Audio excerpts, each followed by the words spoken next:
Today's podcast is sponsored by Health IQ, an insurance company that helps health-conscious people get special life insurance rates. Health IQ uses science and data to secure lower rates on life insurance for health-conscious people, including runners, cyclists, strength trainers, and vegans. Go to healthiq.com/ordinaryvegan for more information. You're listening to the Ordinary Vegan Podcast, where we teach you everything you need to know about adopting a plant-based diet full or part-time. Our goal is to empower you to live a long and healthy life. You can find today's show at ordinaryvegan.net or on iTunes. If you have any questions, please send an email to questions@ordinaryvegan.net. Hello, friends, and welcome to podcast number 28. What are carbohydrates and understanding the role of carbohydrates in your diet? My name is Nancy Montori, and I advocate a vegan diet for health and wellness, the environment, and for animal welfare. A delicious plant-based diet consists of grains like quinoa and brown rice, legumes like beans and lentils, vegetables, fruits, and healthy fats like nuts, seeds, and avocado. It excludes all animal protein, including meat, dairy, and eggs. I created this podcast to support you, to serve you, to inspire you, and help you live a long, energetic, and healthy lifestyle. I always say eating plant-based can actually change your life because of the big picture it creates. Many of us have spent a portion of our life rejecting our body and our sense of identity. And most of the time, this has been brought on by meaningful and not so meaningful people in our life who have called us fat, skinny, or somehow else contributed to our eating habits. When I was 13 years old, I really enjoyed gymnastics, and I loved to compete on the rings. I could do dips and push-ups and was amazing at holding a plank. And I was incredibly strong for such a tiny person. But one day, I heard a boy who I had a crush on say I had arms like a guy. That was it. I stopped doing what I loved. I don't know why I had such low self-esteem back then and why I would let one comment stop me from doing what I love, but I did. And it wasn't like I was going to the Olympics or anything. It was just a hobby I loved. So I learned at an early age that learning to love yourself for what and who you are isn't an easy thing to do. But making the decision to eat a plant-based diet is a very big step to treating yourself with the compassion you deserve.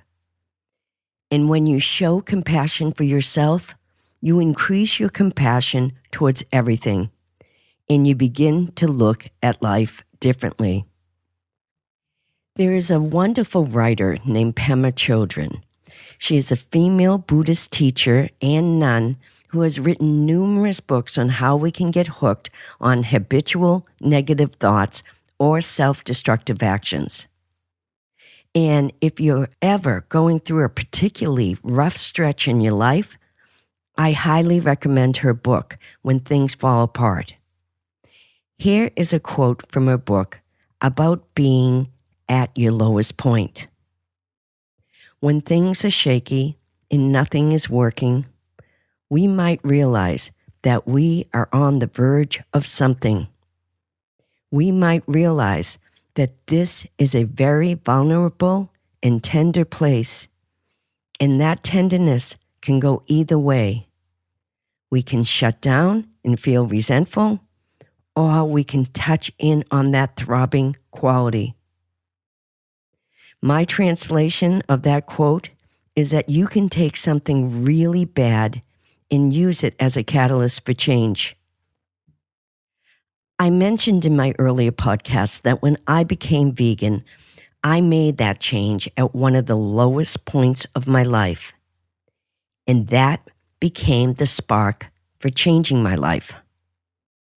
I don't know exactly why I'm speaking about this today. Maybe it's the holidays making me a little emotional, but maybe one of you out there is going through some bad times. And maybe this is the perfect time for you to make big changes. Pema Chodron also says every human being has the potential to awaken. So whoever is out there who needs to hear that, I send you all my compassion. Now, let's discuss today's podcast. What are carbohydrates and what role do carbohydrates play in our bodies?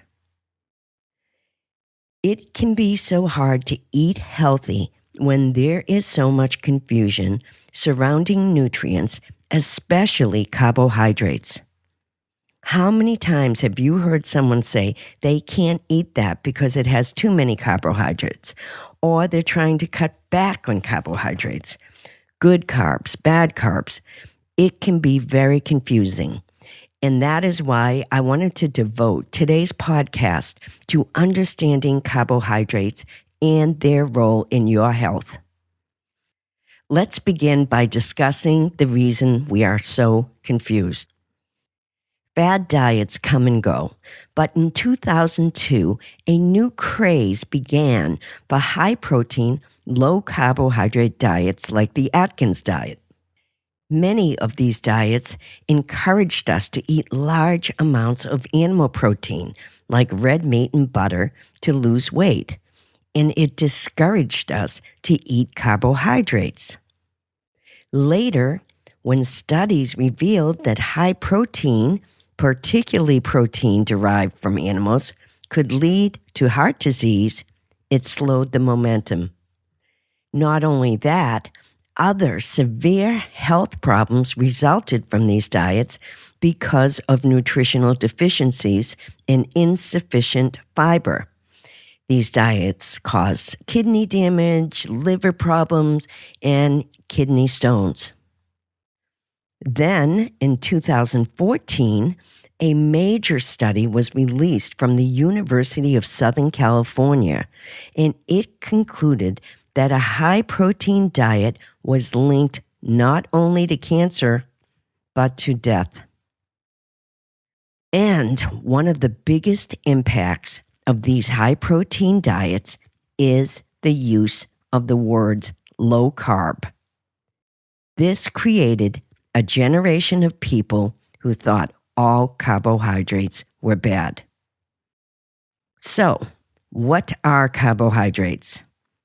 Carbohydrates are one of the main types of nutrients, and they play a critical role in the proper functioning of our immune system, blood clotting, and our human development. Healthy, high-carbohydrate foods include vegetables, legumes, whole grains, fruits, and nuts. A deficiency of carbohydrates can lead to impaired functioning of all these systems. Excessive consumption of refined carbohydrates like sugar or corn syrup can lead to obesity, type 2 diabetes, and cancer. So let's break it down. Carbohydrates are a macronutrient, meaning they are one of the three main ways the body obtains energy. The other two macronutrients are fat and protein. They are named carbohydrates because at the chemical level, carbohydrates contain carbon, hydrogen, and oxygen. There are three main types of carbohydrates in food. They are sugars, starches, and fibers, and each affect your body and your health differently. Sugars in food carbohydrates are naturally occurring sugars, like you would find in fresh fruit. Added sugars occur in processed foods, like cookies or canned fruit. Starchy foods are a main source of energy. When starchy foods are digested, they are broken down into glucose, which is the main fuel for the body, especially for the brain and muscles. Starchy foods also provide fiber. Foods high in starch include vegetables like corn, lima beans, and potatoes, grains like oats, barley, and rice, and legumes like lentils and beans. Fiber is the indigestible part of plant foods, and most of it passes through the intestines and it is not digested. As fiber intake goes up, the risk of metabolic syndrome appears to go down. Less inflammation, and the greater dietary fiber intake is associated with a lower risk of heart disease. In other words, fiber is your friend.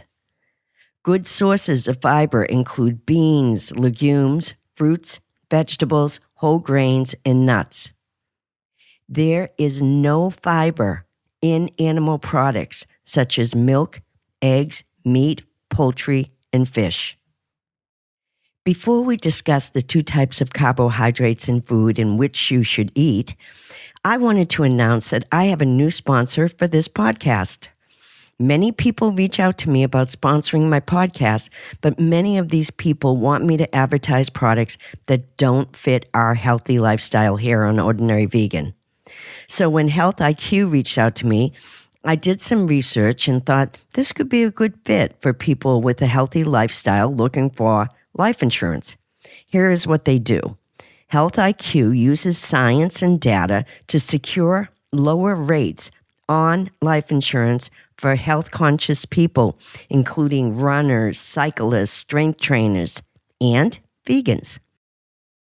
They are trusted by some of America's top athletic organizations, including the nonprofit Roadrunners Club of America, USA Triathlon Organization, U.S. Masters Swimming, and USA Weightlifting Organization.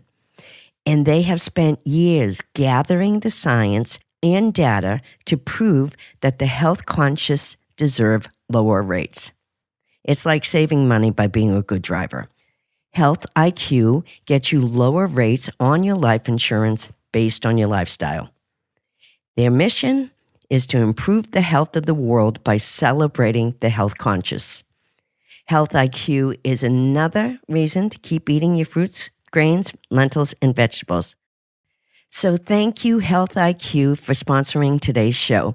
And you can learn more about and get a quote on life insurance by visiting healthiq.com/ordinaryvegan. I will put a link in this week's show notes. Now, let's discuss the two types of carbohydrates in foods, simple and complex. We will start with complex. Whole, plant-based foods like vegetables, whole grains like oatmeal, starchy vegetables like sweet potatoes, and legumes like lentils and beans are your best source of complex carbohydrates. Here is how it works. Complex carbohydrates consist of a long chain of natural, simple carbs that are linked together and referred to as complex. Complex carbs contain vitamins, minerals, and antioxidants. They are often rich in fiber, and foods high in fiber add bulk to your meals and help fill your stomach. Complex carbs release glucose more slowly into the bloodstream, offering a steadier source of energy. Your body needs a variety of complex carbohydrates to function and stay healthy. Without complex carbohydrates, you could suffer a number of health consequences. Here are just a few reasons why you need complex carbs. Energy. Complex carbs provide the body with energy almost immediately.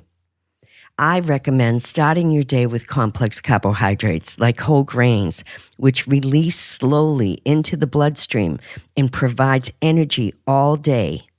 My favorite is warm quinoa, oats, or farro, topped with fruit, hemp seeds, a few nuts, and drizzled with some maple syrup.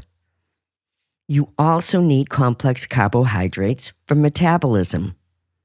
When you go on a high-protein diet, your metabolism adapts quickly to the prolonged low-carb, high-fat intake and significantly decreases your metabolism over time.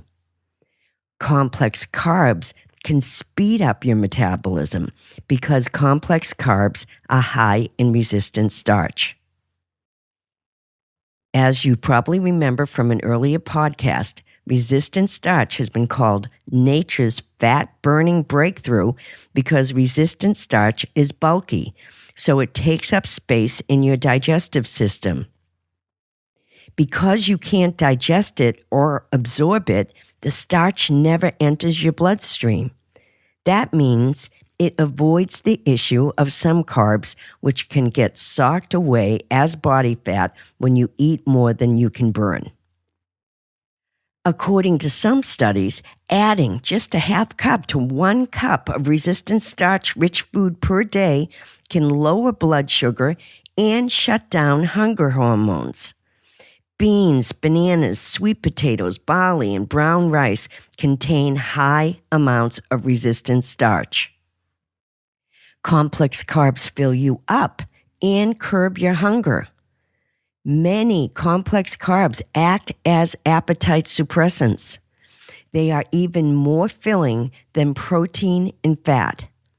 They fill you up because they are digested more slowly in the body than other types of foods, triggering a sensation of fullness in both your brain and stomach. Complex carbs also affect your blood sugar. The right mix of complex carbs is the best way to control blood sugar. Many complex carbohydrate foods contain fiber, vitamins, and minerals, and they take longer to digest, which means they have less of an immediate impact on blood sugar. Some complex carbohydrates with a high glycemic index can cause spikes in blood sugar, which is worrisome for anyone suffering from type 2 diabetes. Glycemic index is a measurement carried out on carbohydrate-containing foods and their impact on blood sugar. Many factors can affect a food's glycemic index, including processing. Grains that have been milled and refined have a higher glycemic index than minimally processed whole grains. Ripeness. Ripe fruits and vegetables tend to have a higher glycemic index than unripened. Fiber content. High fiber foods don't contain as much digestible carbohydrate, so it slows the rate of digestion and causes a more gradual and lower rise in blood sugar. And the physical form affects the glycemic index too.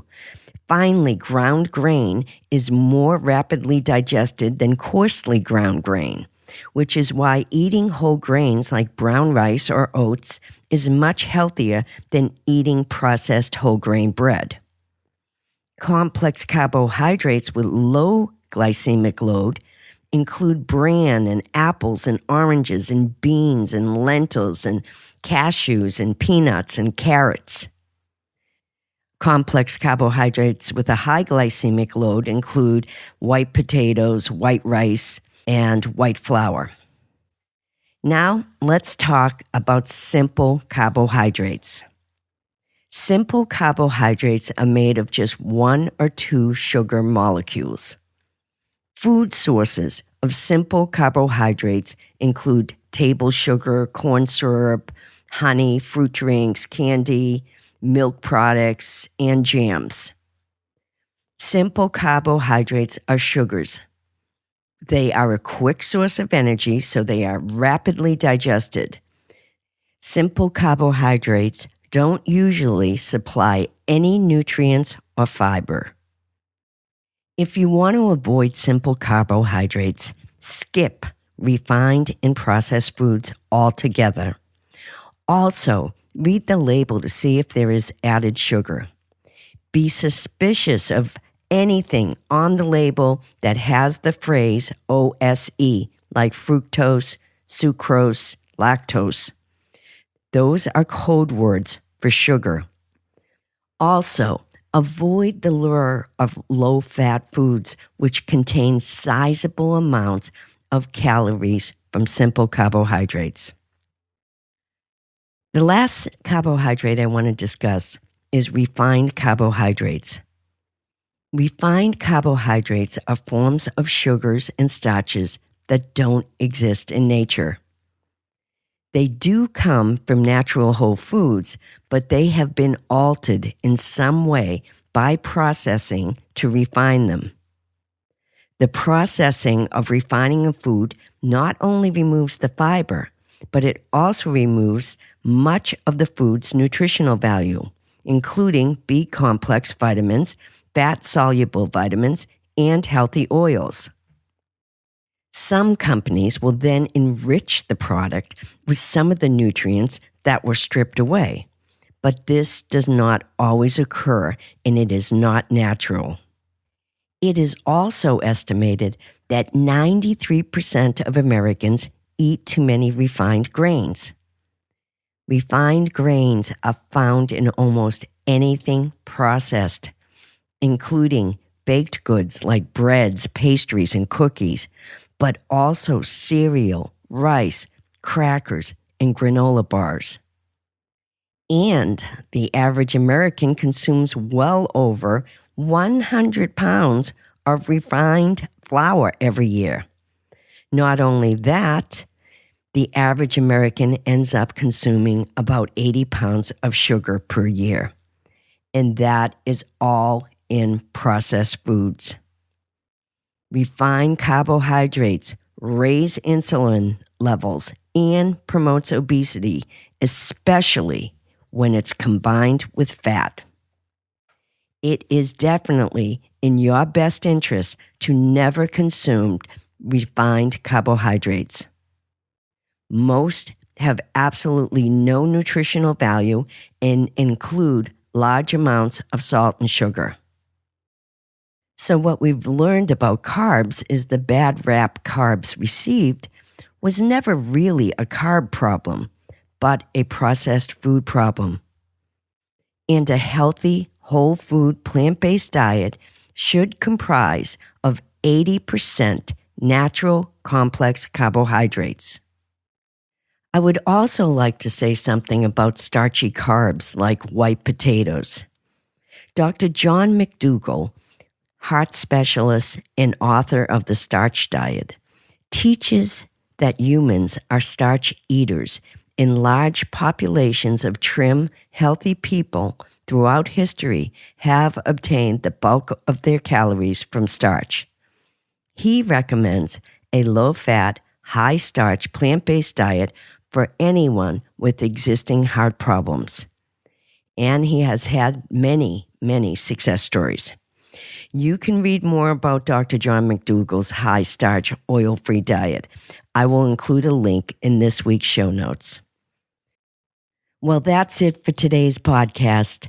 I hope I addressed some of those myths about carbs, and I hope that today's nutritional information helps you live a long and healthy life.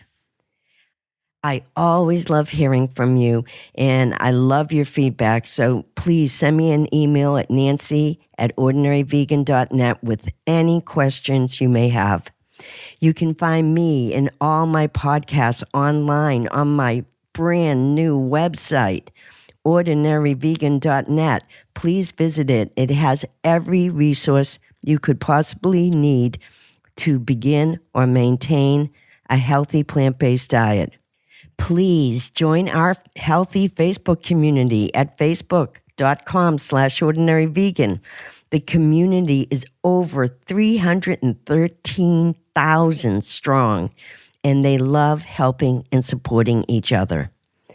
If you get a minute, please write a review on iTunes, because the more reviews the podcast gets, the more prominently it will be featured, which means reaching more people with our plant-based message. I will post an iTunes link in this week's show notes located at ordinaryvegan.net. I will also include the link to healthiq.com/ordinaryvegan. I hope you get a minute to visit my new sponsor. Thanks for joining me on this adventure. Please subscribe so you don't miss any of Ordinary Vegan's podcasts, recipes, and plant-based tips. Till next time. Thanks for joining our plant-based community today. Together, we can accomplish great things. Please subscribe so you don't miss any of Ordinary Vegan's recipes and plant-based tips. If you have any questions or feedback, email us at questions@ordinaryvegan.net. Until next time.